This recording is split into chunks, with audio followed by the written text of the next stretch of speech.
नाज़रीन, government girls degree college मदई जो boys जे तदरीसी अमल की शुरुआत वारे इफ़्तिताह से गॾु पेरेंट्स एंड टैलेंट अवार्ड की गॾियल तक़रीब कॉलेज के प्रिंसिपल प्रोफेसर एजाज़ अहमद खोखर के मेज़बानी में थी गुज़री।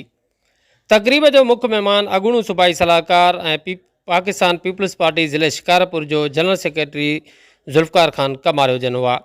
ज़ुल्फ़कार खान कमारियो ताड़ियुनि की गूंज ऐं गुलनि की वर्खा में रिबन कटे कॉलेज के तदरीसी अमल शुरू करण जो इफ़्तिताह करे छॾियो। हूअं त ही गर्ल्स डिग्री कॉलेज है, पर शहर का काफ़ी ॿाहिरि हुजण सबबि फ़िलहाल बॉयज़ जी तालीम हिन बिल्डिंग में ॾिनी वेंदी, जॾहिं त DSP ऐं टाउन ऑफिस मदई जी वेझो क़ाइम बॉयज़ कॉलेज में हाणे सिर्फ़ गर्ल्स की तालीम जारी रहंदी। याद रहे तो काफ़ी सालन का उन मज़कूर बॉयज़ कॉलेज में बॉयज़ तोड़े गर्ल्स एक छत हेठां गॾियल तौर तालीम पिराए रहा हुआ।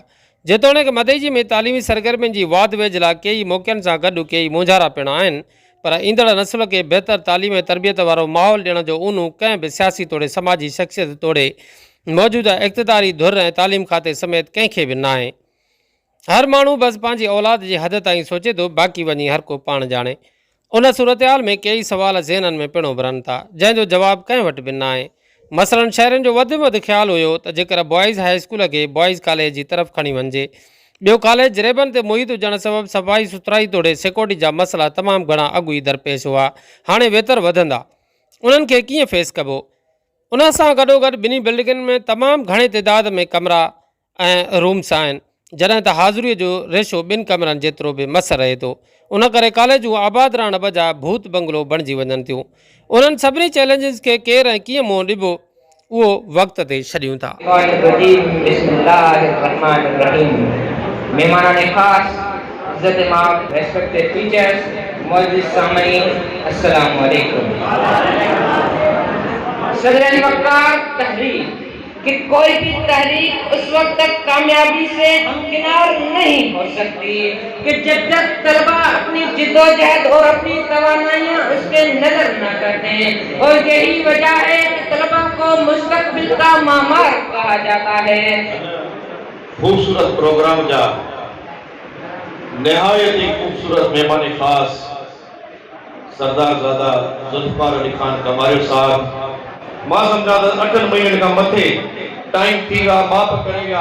असां तो समझो कि शायद विदिन वीक जेका इन जो कम शुरू थी दो, पर ॿुधण में आयो त 26 लख रुपया असां ज़ोरीअ हिन जे लाइ जेके रिलीज वरिती आहे। इम्तियाज़ शेख साहब चए पियो 52 लख शिकारपुर जे कॉलेज जे लाइ आया, तो मदई जी के छॾियो 52 लख शिकारपुर के ॾियो। छा मदई जी बागुडरी शिकारपुर में कोन्हे? तव्हां खे रिक्वेस्ट इहा ई आहे। ज़ुल्फ़कार अली खान कमारियो साहब, प्रिंसिपल एजाज़ अली खोखर साहब, असांजी आपा हकीमा साहिबा, हिते जेके भी टीचिंग नॉन टीचिंग स्टाफ, मुंहिंजा शागिर्दानी भाइर भेनरो, अस्सलाम वालेकुम। जीए पाकिस्तान, जीए सिंध, जीए भुट्टो।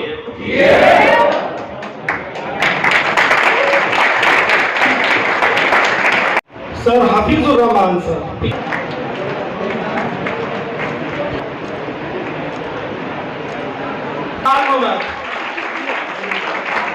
मंसूर आलम भुट्टो साहब, अब्दुल रशीद साहब, प्लीज कम फॉरवर्ड नाउ।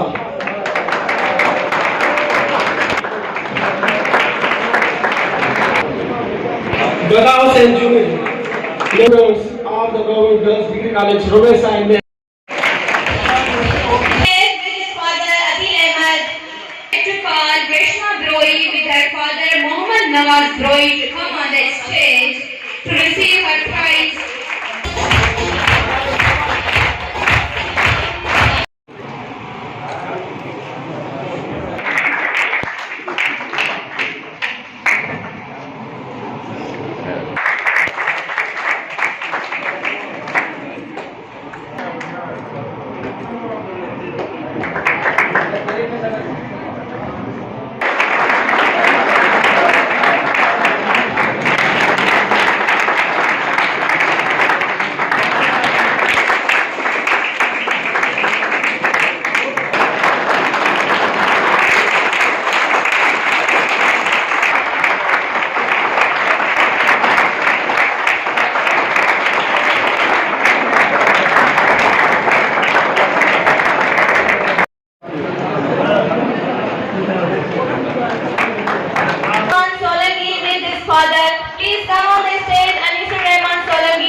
लामेदूत समझदार ऐं बुद्धबार बनायो आहे।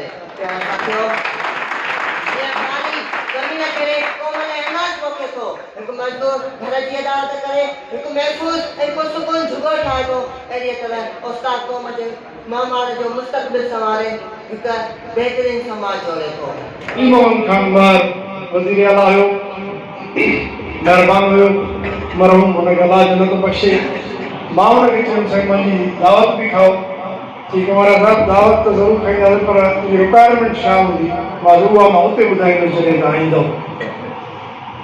ऐं मदई जी आया, मुंहिंजी रिक्वायरमेंट जॾहिं मां सपासनामो हुनखे ॾिनो त हुन में degree college boys, degree college girls, higher secondary school ऐं स्टेडियम, उन खां सवाइ जेके पंहिंजो हिकु ॿ ॿिया बि अहिड़ा कम हुया, DSP ऑफिस थाणो, जेके इहे सभु जेके मुंहिंजो सिर्फ़ु मदई जी जे लाइ हुनखे जीअं मां इहे शयूं ॾिनियूं, तव्हां यकीन कयो त इहा हफ़्तनि में महीननि में न हफ़्तनि में हुन मरहूम मंज़ूर करे ऐं जेको आहे लेटर कढी छॾिया।